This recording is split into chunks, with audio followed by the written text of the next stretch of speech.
After completing 4 years of eligibility at Northwestern State University, which included an All-American honorable mention after his sophomore year, quarterback Bobby Hebert tried his hand at pro football with the Michigan Panthers of the upstart United States Football League in 1983.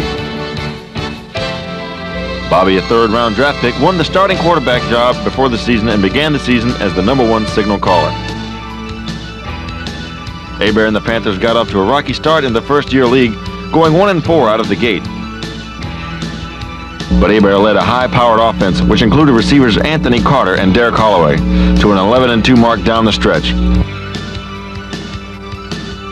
his rookie season with Michigan, Hebert threw for almost 3,600 yards and 27 touchdown passes.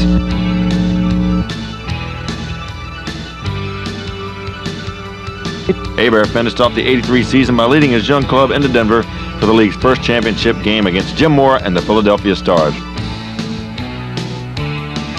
In the championship game, Bobby had 314 yards passing and 3 scoring strikes, including the game clincher to Anthony Carter with just over 3 minutes in the fourth quarter. With the game still in doubt, on the pass play, Bobby recognized a blitz and changed the play for the decisive score.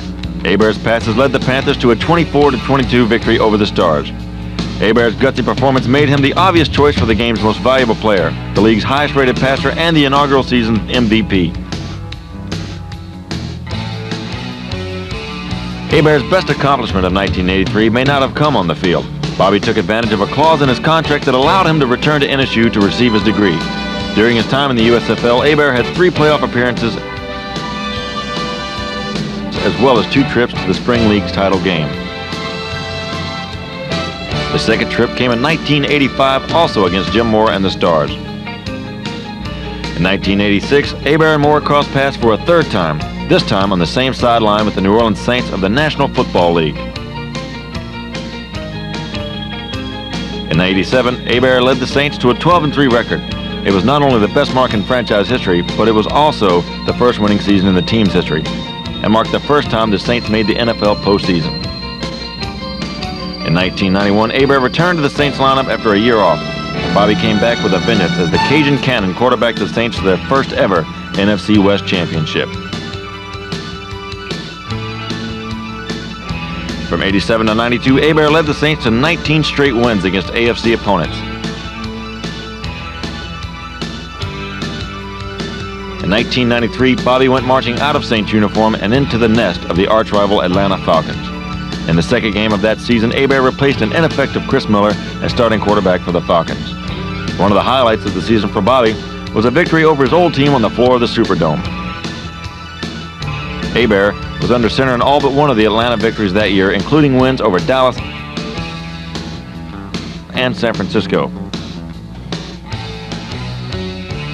Bobby was rewarded for his outstanding season with his first trip to the NFL Pro Bowl. Hebert led the NFC to a victory over the AFC All-Stars.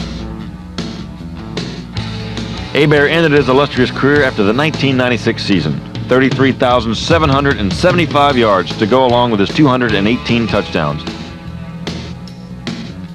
Hebert also won over 65% of his starts with the New Orleans Saints and currently ranks as the 9th most accurate passer in NFL history. Bobby came to Northwestern from Cutoff, Louisiana after leading South Lafourche to a state football championship his senior year. Bobby has several records at NSU. He set the school's single-game record for yards passing, total yards, and total yards per game. And despite only one injury-free season, Hebert still ranks as the Demons' 5th all-time leading passer. On December 17, 1983, Bobby Hebert received his degree in business administration.